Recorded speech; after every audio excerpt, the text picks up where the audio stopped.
한국의 소통 공간 배려의 스포츠인데 혼자 끙끙 앓아서 뭐 고생했습니다 그러면 아유 바보 그러지. 물 좀. 이것도 아니 씁니까? 그 여기 있어 이게 뭐냐? 마음대로 수면 해. 됩니다. 네. 편하게. 네. 오늘의 마지막 그 마지막인가요? 강사님이십니다. 네. 준비되시면 바로 시작해 주시면 됩니다. 시간이 체크 32분이 네, 요 이론으로 이론하고 그 지도법까지 다 합쳐 30분 이내로 해주시면 되겠습니다. 알겠죠? 밑에 마스터 했죠? 예? 밑에서 다 봤지? 아니요. 아니 기다리는 동안에 다 봐야지. 마지막 아, 주자. 네. 네, 액션. 예.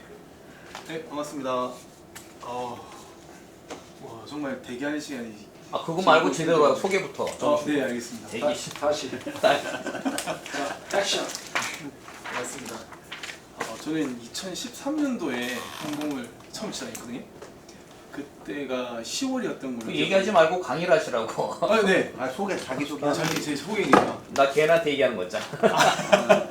2010년에 시작해가 2013년. 지금 보통 10년이 지났죠. 2015년에 2급 자격증을 취득하고 지금 이제 전문자 과정을 진행하고 있는데 좀 새롭더라고요. 예전에 알고 있는 지식들 그리고 현재 바뀌어나가고 있는 구조 그리고 지금 각 시도별로 진행하고 있는 게 솔직히 10년이라는 사이에 강성도 변한다지만 스포츠계는 진짜 늦거든요. 근데 이렇게 빨리 변한 단체나 협회는 없는 것 같습니다. 네, 정말 그런 것 같아요. 네 누구세요? 소개를 빠뜨렸어. 예, 저는 서울특별시 항공협회 사무국장 김규승입니다. 네, 반갑습니다. 네. 자, 진행하겠습니다. 자, 항공. 표시나면 항공. 여기 보이는 게 항공인데 항공 이걸 보시면 처음에 어떤 생각이 드세요? 그냥 솔직히 장난감 같다. 그렇게 생각하시는 분들 많아요. 맞아요. 저도 처음에 보고 그냥 다트 아니냐. 근데 처음에 모르는 분들은 이걸 보면 그냥 다트 같다. 다트 외형만 보면 다트랑 비슷하게 생겼어요. 맞아요. 저 그거 네 인정합니다. 근데 실제 보면 다트는 외국 나라 문화에서 생긴 어떠한 스포츠잖아요. 근데 이거는 우리나라 전통 놀이 투어와 우리나라 전통 무술 국궁 공도라고 표현하기도 하죠. 거기에 양궁 관악판을 껴서 만든 우리나라에서 만든 전통생활체육입니다. 전통이란 말 들어가는 체육에서 전통이란 말이 들어가는 생활체육은 없어요. 네, 항공협회에서 처음으로 인준을 받았습니다. 명인협회에서 인준을 받아서 진행을 하고 있고요. 여기 보면 지금 핀이 있죠. 이 핀 81mm입니다. 그람수는 4g이고 앞에 있는 마그네틱 자석의 지름은 8mm예요. 8mm. 자, 8mm인데 이거를 만들었을 때 처음에 만들었을 때 되게 고민을 많이 했던 흔적이 보이는데 초창기에 항공편을 봤을 때에는 이 앞이 넓었습니다. 근데 점점 줄어들고 모서리도 마감을 아주 잘해서 한 이유가 유아들이 먹었을 때 그 부분에 대해서 안전할 수 있도록 8.1cm입니다. 이걸 아이들이 삼킬 수 있는 부분도 없고 그리고 이거를 아예 부시려고 하지 않은 한 절대 부서지지 않는 구조로 만들었기 때문에 여기 보면 안전한 항공편이다 라고 되어 있고 여기 보면 점수가 자동적으로 합산되어서 나오는 그런 IT 기술을 접목을 했습니다. 그리고 여기 보면 좀 말이 어려워요. 다중 접점 기술이라는 게 있어요. 다중이란 말 여러 가지 그리고 접점 그 핀이 접하는 지점이 많더라도 그것을 자동으로 합산할 수 있는 그런 기술을 보유하고 있는 게 항공협회이다. 그리고 항공협회는 좀 다르게 아까 제가 다트를 말씀드렸죠. 다트에서는 자기 주손만 쓰는데 여기에서는 오른손과 양손을 다 쓸 수 있습니다. 뒤에서 제가 설명을 하겠지만 오른손 5, 왼손 5번을 합쳐서 그 합산 점수를 겨루는 경기가 됩니다. 그리고 좀 다른 부분이 스포츠라 그러면 대부분이 생활체육 우리는 엘리트를 많이 생각하게 되는데 항공이 추구하는 거는 3세대 가족 스포츠예요. 여기 가족이란 말이 들어가는데 실제 가족이라는 구성원이 될 수도 있고 그 가족이란 넓은 의미에서 쉽게 말하면 인종이 다르더라도 그리고 자기 정말 가족이 아니더라도 같이 어울려서 놀 수 있는, 같이 즐길 수 있는 그 가치를, 전통의 가치를 더 입혀서 만든 게 항공입니다. 자, 여기까지 이해되셨나요? 네. 네, 넘어가겠습니다. 자, 항공의 탄생 배경.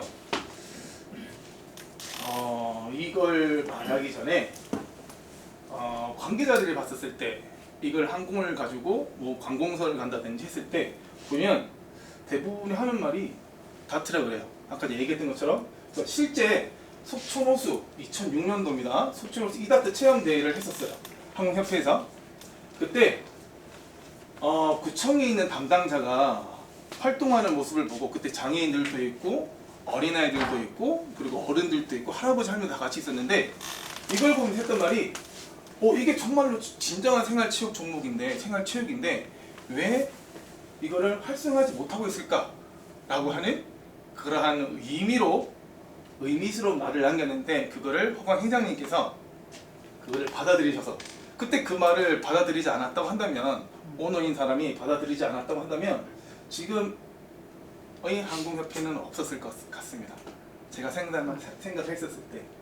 근데 이걸 기점으로 해가지고 2009년 대한항공협회가 설립이 되었고 2013년에 대한장애인 항공연맹이 생겼습니다. 그리고 2014년에 세계 항공협회가 생겼습니다. 네, 좀 말이 어렵네요. 항공의 장점. 아까 전에 제가 말했던 항공핀입니다. 안전한. 근데 이 안전에는 되게 다양한 기준이 있는데 그 기준을 다 무리 없이 통과했다는 걸 의미하고요. 그리고 집중력 향상 프로그램이라 되어 있는데 항공은 순간 집중력이 아니라 지속 집중력을 해서 탁월한 프로그램입니다. 왜냐하면 오른손 5번을 던질 때 숨을 고르고 던지는 시간 나중에 얘기를 하겠지만 말씀을 드리겠지만 한 손당 10초라는 시간을 쓸 수 있습니다. 근데 아무리 빠르게 던지더라도 20초라는 시간을 쓰게 돼 있거든요. 오른손 20초, 왼손 20초. 그 20초 동안에 숨을 고르면서 5번을 던져야 하는 집중력에서도 주의 집중력을 기를 수 있는 프로그램입니다. 그리고 접근성.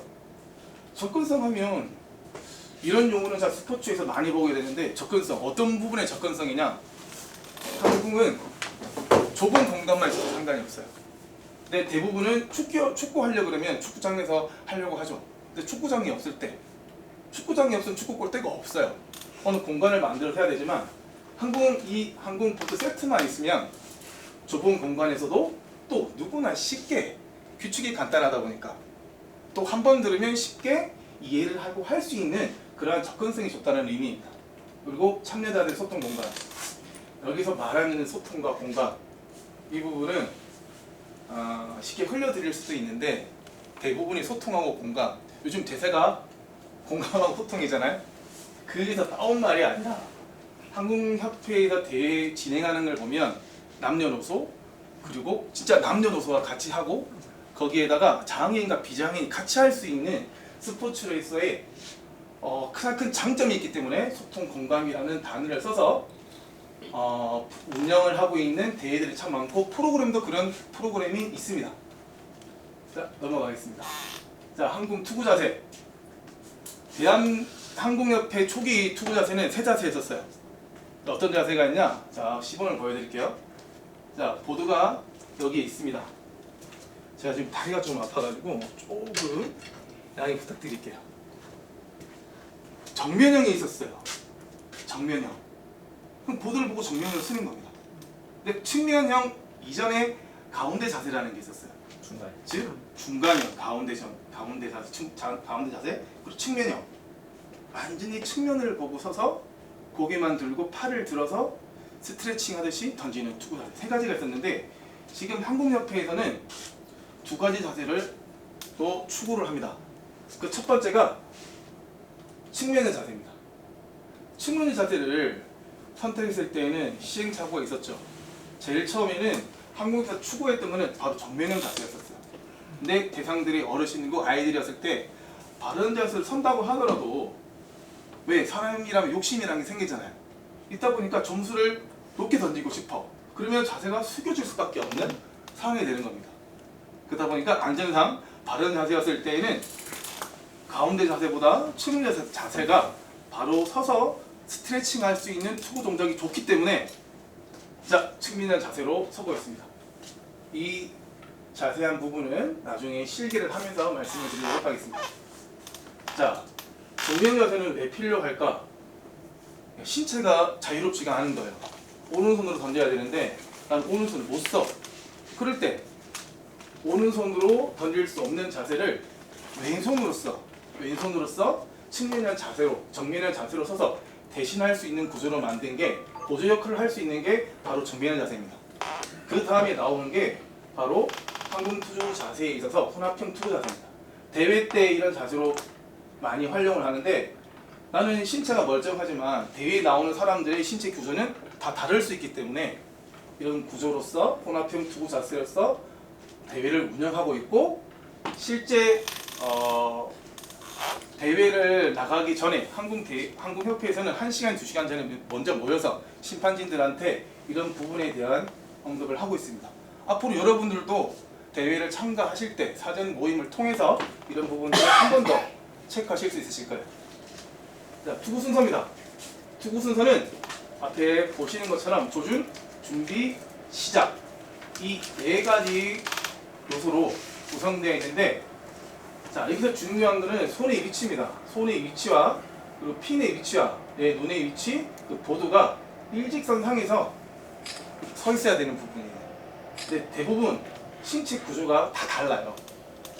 내가 60평생 그리고 20평생 습관이나 모든 부분이 다르기 때문에 항공에서의 투구 방식에서 가장 중요한 거는 여기 있는 점수가 중요한 게 아니라 내 몸을 바르게 맞추는 것부터 시작하는 겁니다. 그래서 훈련도 보통 보면 대부분이 다 그렇게 시작해요. 왜? 점수가 높이 나와야 되니까 점수에만 초점을 맞추는데 점수에 초점을 먼저 맞추는 것이 아니라 자기 몸부터 바르게 맞추는 것부터 시작을 합니다. 그래서 표적, 항공핀, 눈을 일직선상에서 놓고 그 상태에서 팔을 구부렸다가 미는 던지는 게 아닙니다. 미는 형태의 스트레칭형 투구로서 진행이 됩니다. 물론 가장 중요한 건 바른 자세라는 부분이 다리를 섰을 때 11자로 선 상태에서 가슴을 펴고 그대로 측면 자세로 팔을 드는 이 부분 동작을 투구 순서에는 가장 첫 번째로 칩니다. 자, 점수 기록법. 이게 단체전 점수 기록지를 가지고 표현을 해놨는데요. 자, 오른손과 왼손을 던질 수 있도록 해놨고, 자, 이게 심판은 나는 누구누구다. 나는 김규성이다. 어도원으로 되어 있네요. 어도원이다. 그러니까 코트 번호. 내가 몇 코트에 있는지.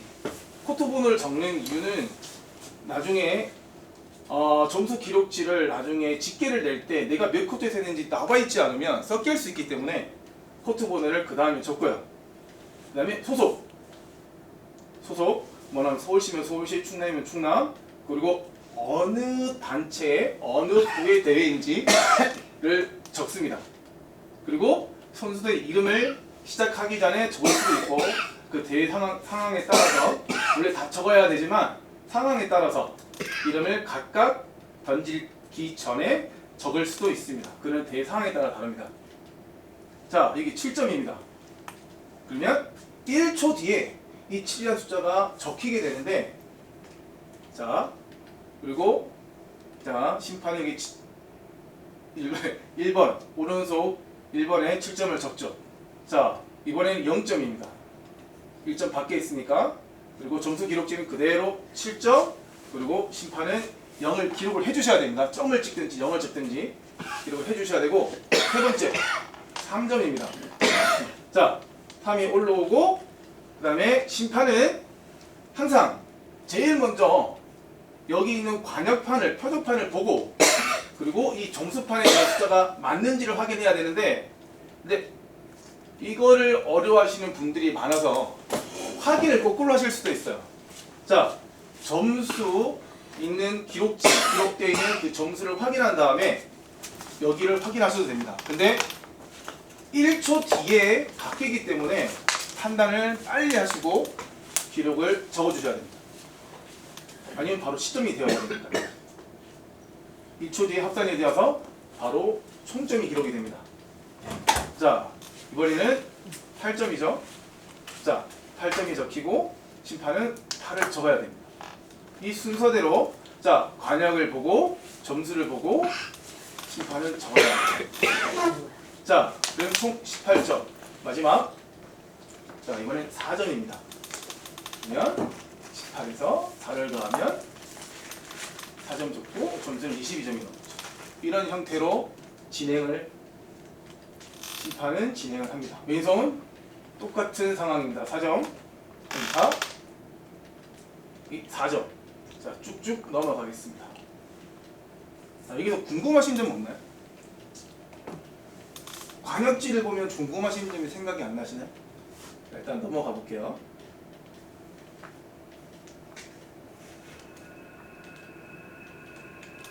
자, 31점 적죠? 그러면 여기 와서 차이 2점, 합계 53점을 줬고 끝납니다. 그러면 다음 선수가 입장해서 오른손에서 던지게 되겠죠.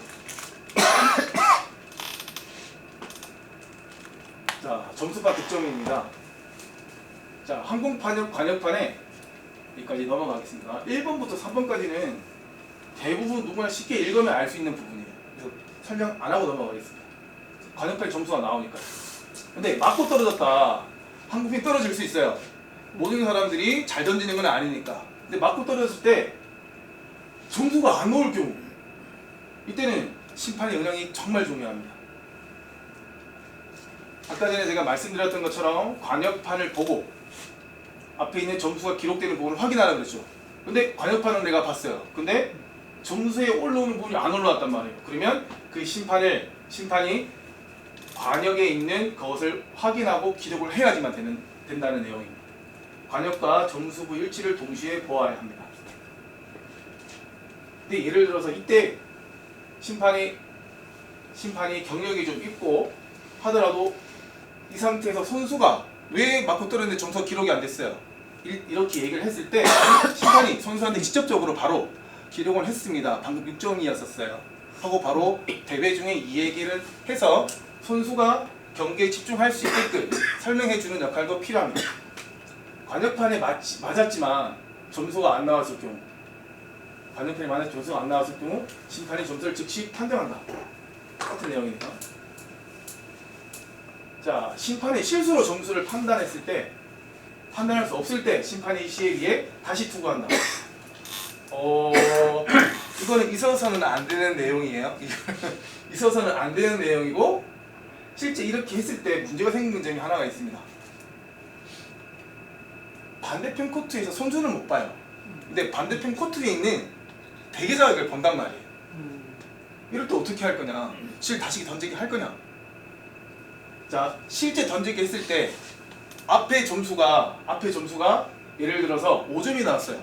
근데 두 번째 던졌을 때는 10점이 나왔다. 그럼 이걸 어떻게 게임을 조절할 수 있을지, 이런 경우가 안 생기게끔 우리 심판들이 자질을 실현할 수 있는 워크숍이라든가 그런 게 참석하셔서 그 기능적인 부분을 끌어올려야 되는 겁니다.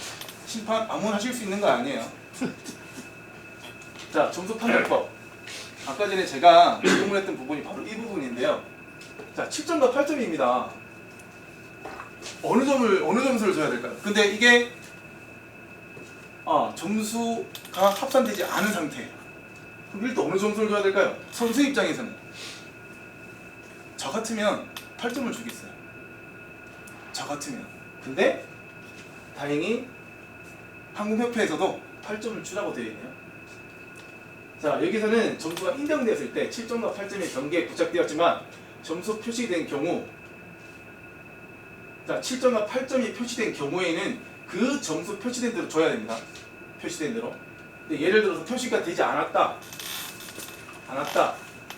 그러면 확인을 하고 7점과 8점 중에 7점이 많이 와 있긴 하지만 그래도 8점이라는 점수를 줘야 한다. 이 부분입니다. 그리고 7점과 8점이 경기에 부착되었지만 점수 표시되지 않는 경우 8점으로 높은 점수를 기록. 자, 여기서 중요한 거는 오해가 생길 수 있어요. 1점 때문에 전국 대회에서는 1점 때문에 승과 패가 가려지는 경우가 많기 때문에, 자, 자, 이걸 보시면 좀 자세히 봐야 되지만 자 점접점이라는 게 있습니다. 항공핀이 일직선을 그대로 날아오게 되면 밑부분을 맞고 윗부분을 맞을 수도 있어요. 근데 대부분이 거의 조금 약간 포물선을 그리면서 떨어지기 때문에 자 9점과 10점이라 9점과 8점이라고 하더라도 먼저 맞는 점이 8점이었을 경우에는 8점이라고 뜨게 됩니다. 근데 밑부분이 이 정도 돼 있다 하더라도 윗부분을 먼저 맞고 아랫부분에 많은 접점을 차지하고 있다 하더라도 최초 맞는 점접점이 8점이었을 경우에는 그 8점대로 점수를 줘야 한다. 이 부분입니다. 자, 표시된 점수로 판접종의 원리. 자, 여기는 7점과 8점이에요. 윗부분이기 때문에 아랫부분은 8점입니다. 근데 면적상으로 보면 이것도 비슷하게 8점이랑 비슷하게 보이지만은 먼저 맞는 지점이 7점이기 때문에 7점으로 점수를 인정한다. 자, 넘어가겠습니다. 자, 잘못된 투구 방법. 지금 20분이 일단 지났는데요. 어? 좀 빠르게. 네네네, 알겠습니다. 자, 투구 방법에는 아까 세 가지가 있다고 말씀을 드렸고 두 가지가 있다고 말씀드렸고 주위에는 기준선 주의, 손주의, 발주의가 있습니다. 발주의 같은 경우에는 기준선 앞에 서서 발 뒤꿈치, 뒤쪽 발을 들었을 경우 손주의는 야구하듯이 투구하듯이 팔꿈치가 뒤로 넘어갔을 때의 반칙. 그리고 손주의 같은 경우는 손주의 그리고 기준선주의는 기준선이라고 하는데 기준선을 밟았을 때 반칙이 있고 처음에 세 가지 반칙이었지만 한 가지가 늘었습니다. 측면 자세 주의라 해서 측면 자세 보조선을 발 뒤꿈치로 밟거나 발 앞꿈치로 밟았을 때 반칙입니다. 자, 주심과 부심의 역할. 주심, 주의, 경고, 강점을 말할 수 있는데 부심의 역할은 선수가 어떤 반칙을 했는지 정확한 주의를 주는 겁니다. 손주의, 발주의, 기준선주의, 기준선 이렇게 있습니다. 자, 설 때에는 부심과 부심은 선수의 오른쪽 대각선에 서서 1m씩 떨어져서 서 있고 주심은 부심과 서로 마주볼 수 있는 대각선 지점에서 위치해 있다. 즉 항공보드의 오른쪽 10cm 떨어진 지점입니다. 자, 항공대회 대회를 진행할 때 이 과정은 지금 경로당 대회인데 두 팀만 있는 경우. 자, 지금부터 무슨 경로당 대회를 시작하겠습니다. 자, 이럴 때 얘기를 했을 때 선수들이 박수와 함성이 필요한데 그 박수와 함성을 끌어올리기 위해서 한 번 더 할 수도 있고 상황을 보고 안 할 수도 있습니다. 선수 인사 그리고 선수 입장에 있을 때는 그 상황에 맞춰서 2.5m에서 할 수도 있고 2m에 서서 할 수도 있습니다. 자, 선수 뒤로 돌아 차렷 경례 뒤로 돌아 오른손 준비 삐 하면 선수가 5회 투구를 진행합니다.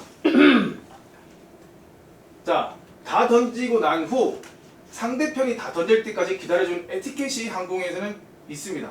그래서 주심의 경우 내가 다 던졌다고 해가지고 우리 선수가 다 던졌다고 해서 그 코트에 있는 사람이 앞으로 나올 경우 주심과 부심은 제재에서 아직 코트에서 끝나지 않았기 때문에 조금 대기해 달라는 멘트를 해야 합니다.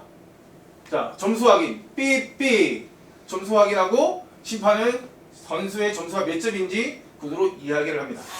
자, 왼손 준비 삐 그리고 다 던지고 난 후에 전체가 다 던졌을 때 진행자가 삐삐 호각소리를 두 번 올렸을 때 선수가 다시 들어와서 왼손 점수를 확인하고 이때 심판은 오른손 점수, 왼손 점수 합산 점수를 선수에게 알려주고 그 다음 항공핀 5개를 다음 선수한테 인계합니다.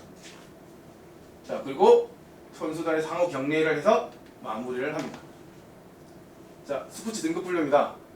자, 항공에서는 스포츠 등급 분류를 지체, 시각, 그리고 농화, 청각, 언어장애, 그리고 직접장애로 나누어지고 있는데 이 분류를 한 이유는 자, 뒤에 보면 지체장애를 피지컬, 그리고 시각장애인을 블라인드, 그리고 청각, 언어장애를 데프, 그리고 직접장애를 인터렉처리라고 그 대문자 앞부분을 피지컬은 P, 지체장애 P, 시각장애는 B, 그리고 청각, 농화 장애를 D, 그리고 지적 장애를 I로 표시를 합니다.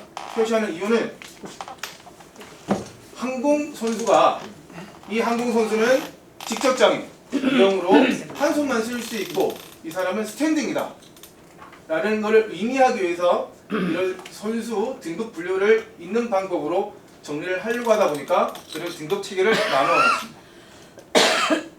자, 선자세로 한 손으로 투구하는 지체장애인 항공 선수이다. 자, 세계항공 체인지 운동, 세계항공 대한항공협회에는 홍익인간을 정신 이념으로 삼고 있습니다. 거기에는 건강, 행복, 평화 이 세 가지로 나누고 있는데 그거를 체인지 운동으로 옮기게 되면 자기 사랑과 가족 사랑, 이웃 사랑을 통해서 이걸 통해서 어떤 정신적인 이념을 항공을 통해서 녹아내리기 위한 하나의 방편으로 체인지 운동을 하고 있습니다. 체육에서는 체덕지죠. 네, 이상 이론 교론을 마치겠습니다.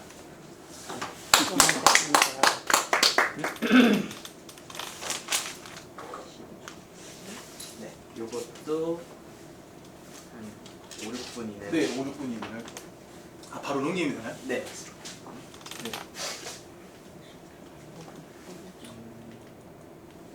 네.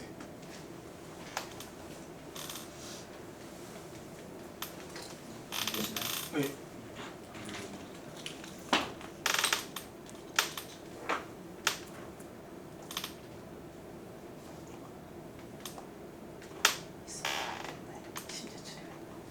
그럴 거 그렇게밖에 될 수가 없어. 지금 결정하는 거죠.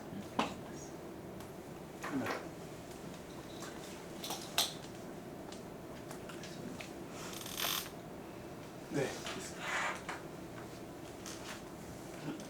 한국판 주요 연수 계열에서 지금까지 했던 거는 이론 교육을 마무리했고요. 이론 교육 마무리했고 이제 실습적 구성으로 넘어가겠습니다. 자, 실습적 구성에는 지금 24명이라는 걸 가정으로 해서 진행하겠습니다. 코트별로 6코트로 준비를 되어 있고 6조, 즉 코트를 조로 구분해서 6조로 나눠지고 그 조에다가 4명씩 분배를 했습니다. 4명씩 분배를 해서 서게 하고 그 다음에 진행자는 항공 설치에 대한 기본적인 이론 교육, 항공 설치에 대한 것을 보여주고 각 코트에서 4명이 진행할 수 있게끔 시간을 봐주는데 여기서 가장 중요한 레버를 내리는 것과 레버를 올리는 것 그리고 마지막 저는 이 부분을 목 부분이라고 표현을 하거든요. 목 부분이 위로 올라갔을 때 레버가 딸려 올라가지 않게끔 하는 부분을 가장 먼저 체크를 하라고 합니다. 그 다음에 목 부분을 내려주고 안정적으로 누를 수 있게끔. 근데 여기서 중요한 부분이 이게 다 내려가지 않은 상태에서 잠겼을 때는 의미가 없어요. 다시 올라오기 때문에 이 부분을 잡아주고 포인트로 잡아주고 교육을 진행합니다. 자, 이때 걸리는 시간을 봤을 때 대략 3분씩 하고 2분씩, 이번에 3분씩 하고 일반 저희가 지금 진행하는 게 장애인 통합과정이기 때문에 휠체어 라인까지 같이 교육을 시켜주고 25분이라는 시간 동안 참여를 하면서 이때 강사는 돌아다니면서 어떤 부분이 잘 되고 못 되고 있는지를 봐주면서 독려해주는 역할을 합니다. 자, 여기 투구법인데요. 이때는 설명입니다. 1단계부터 8단계까지 준비. 항공핀 잡는 법부터 시작해서 준비. 하나, 둘, 셋, 넷, 다섯, 여섯, 일곱, 여덟 동작으로 준비를 해서 하고 여기에 먼저 시작하기 전에 준비 운동부터 시작을 해야 되는데 이때 준비 운동은 단순하게 팔을 양깍지로 낀 다음에 몸을 돌려서 좌우 그 다음에 마지막은 해서 8동작 한 30초에서 1분이라는 시간 동안 진행을 하고 있습니다.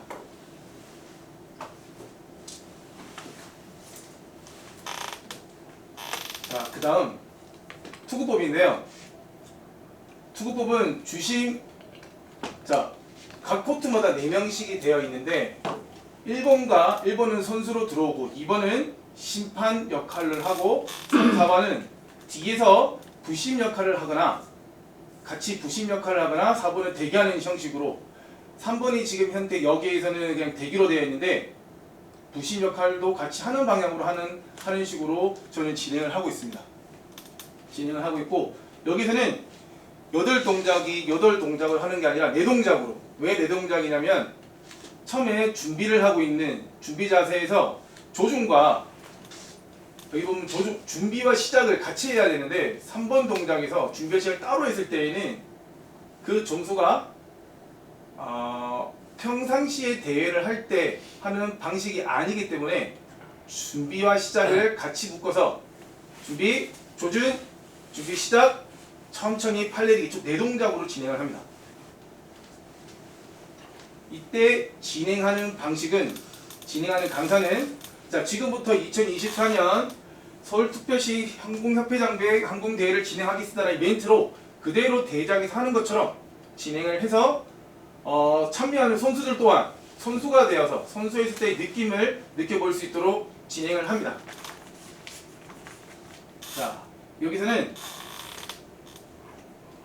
심판 수신호인데 지금 당장 수신에 대한 부분은 중요하진 않지만 강사가 알려주는 형식으로 해서 전체 해보는 방향은 시간 상황을 보고 진행을 합니다. 자, 먼저 부심입니다.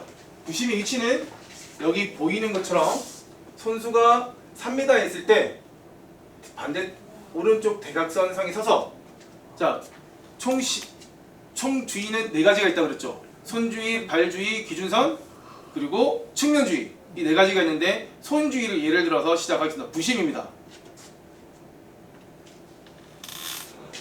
선수 중지! 손주의! 이때 부심의 수신호는 자, 명치를 중심으로 자, 심판도 이렇게 서 있겠죠? 그러면 오른쪽 다리를 당겨서 오른쪽 다리 왼쪽 다리를 당기시는 게 아니고 오른쪽 다리를 당겨서 선주의! 선수 중지! 주의! 계속! 이런 이 짧은 4동작이긴 한데 자, 손의 위치는 항상 명치 바로 앞에 그리고 주의를 줄 때에도 명치 바로 앞에 그리고 계속 할 때에는 어깨선을 벗어나지 않고 그리고 팔, 어깨 오른쪽도 벗어나지 않은 상태 위에 있는 상태에서 수평을 이룬 다음에 내려주면 되는 수신호 4동작입니다. 자, 보여주기만 하고 넘어가겠습니다. 이 상태에서 진행을 하고 이때 대회에 대한 부분을 대회조 진행이라고 되어 있는데 이 부분이 가장 중요한 것 같은데요. 대회 시나리오 방금 강사가 했던 그거 대본을 그대로 1조가 다 나와서 진행을 해보고 이 역할을 2조, 3조, 4조, 5조, 6조, 7조, 8조 역할을 다 수행한 다음에 투구, 필기, 실기를 진행합니다. 이때 이 실기는 2m에서 오른손 왼손 합산 55점을 넘어야 한다는 그 기준을 확실히 얘기를 해주고 그 기준에 미달하지 못했을 때에는 좀 강한 말이긴 하지만 다음에 한번 시험을 다시 보셔야 됩니다 라고 하는 얼음장을 놓고 진행을 하게 됩니다. 자, 마지막입니다. 실기의 모든 부분이 끝나고 자, 이게 여기에서 이론 시험지 배분하는 부분은 이때 해도 되지만 이론이 모든 교육이 끝난 이후에 바로 진행할 수 있는 그거는 강사의 자질에 대한 부분이기 때문에 여기에서는 마지막에 이끌어냈지만은 상급은 오픈북이기 때문에 바로 진행할 수 있는 부분입니다. 그리고 필기, 질의응답 및 사진 촬영 그리고 실기 불합격자 추가 평가하는 부분도 이때 진행하게 됩니다. 예, 이상입니다. 사진 찍. 네, 사진. 여기 앉아주시면. 아, 예. 조은실 저기 와 있어. 일단 같이 거 다들 서울 오셨어. 팀들. 네, 서울 팀들 다 오셨어. 다 오셨어요? 아직 아, 저 뒤 옆에 있어. 아직. 아, 네. 여기부터 사진 찍고. 네. 네, 그럼 저희 똑같이 김 교수 하면 화이팅 하겠습니다. 네, 김 교수! 화이팅! 네, 고생 많으셨습니다. 아유, 자, 말씀하시죠. 수고 많으셨습니다. 아유, 네, 강의를 들으면서 강사의 기본 소양을 잘 갖추신 분이라고 느꼈어요. 우선에 뭐 우리 앞으로 한국의 스타 강사 탄생할 수 있는 가장 가능성이 높으신 분 중에 한 분이라고 생각을 합니다. 왜냐하면은 강의하는 속도도 이렇게 아주 좋았고요. 또 발음도 정확해요. 그리고 본인이 그 내용을 정확히 숙지를 하고 있어서 자신감 있게 상대방들한테 표현하는, 그러니까 듣는 사람이 이해가 가요. 아, 들으니까 아 그래 한국이 이런 거구나라고 쉽게 접근해요. 이렇게 말을 아무리 잘해도 전달을 했는데 상대가 못 알아보면 소용없잖아요. 강의는 얼마만큼을 전달하는 게 아니라 얼마만큼을 잘 알아듣게끔 강의를 하는가가 굉장히 중요한 요소거든요. 그런 면에서는 상당히 뛰어나신 재능을 갖고 계시고, 그 다음에 다른 분들이 도구가 있는데도 잘 이용을 안 하셨는데 도구를 적당하게 잘 강의에 이용을 했다는 것도 장점이 될 수 있고요. 특히나 그동안에 실기를 많이 하셨기 때문에 실기에 자신감이 있어서 명확하게 전달할 수 있으니까 그런 것도 다 좋았습니다. 근데 딱 한 가지 자세에서 본인이 느끼시나요?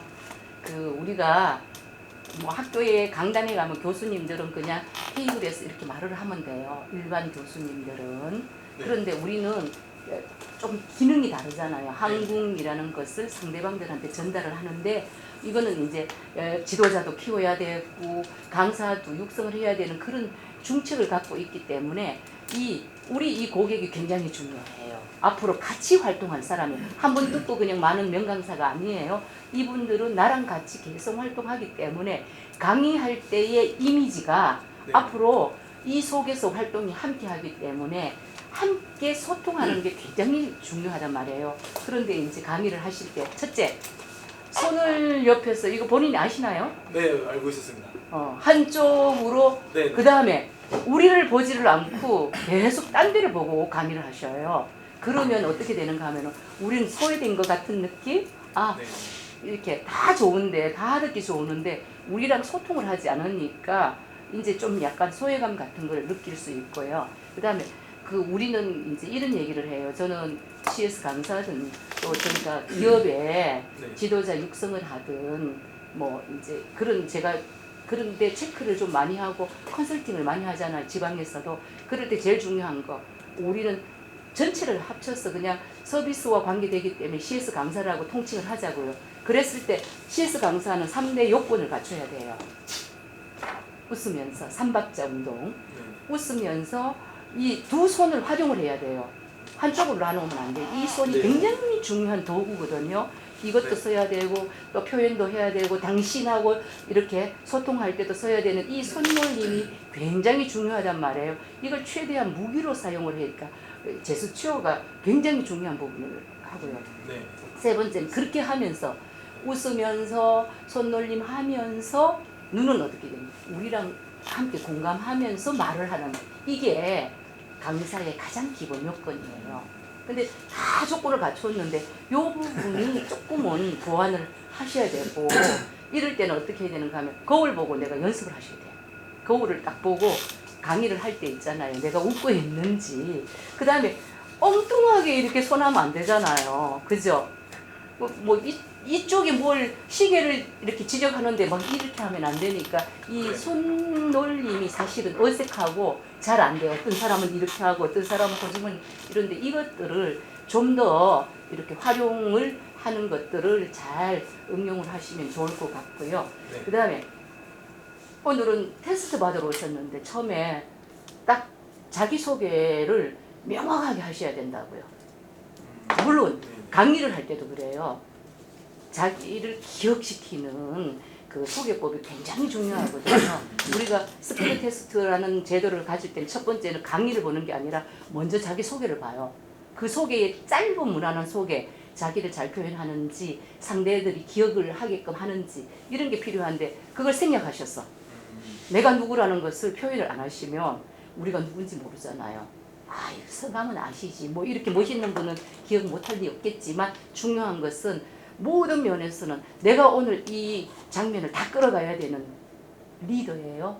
리더가 누구라는 것을 사람들한테 임팩트 있게 딱 소개하는 그 자세가 굉장히 필요하고요. 그 다음에 소통이 좀 필요해요. 아까 질문을 하려다가 말아보되 질문하시려면 확실히 질문하셔야죠. 그죠? 그래서 네. 늘 사람들이 시선이 있잖아요. 왜 질문하는? 엉뚱한 시선 가는 사람을 붙잡아가 내 강의를 듣게끔 하는 게 질문요법이에요. 그래야 딴 사람들이 자기한테 질문할까 봐 겁나서 듣는다고요. 그렇게 네. 하면서 질문을 시키는데 그런 것들도 강의 스킬의 굉장히 중요한 부분인데 그런 것들만 조금 더 추가를 하면 아주 멋질 것 같아요. 수고하셨습니다.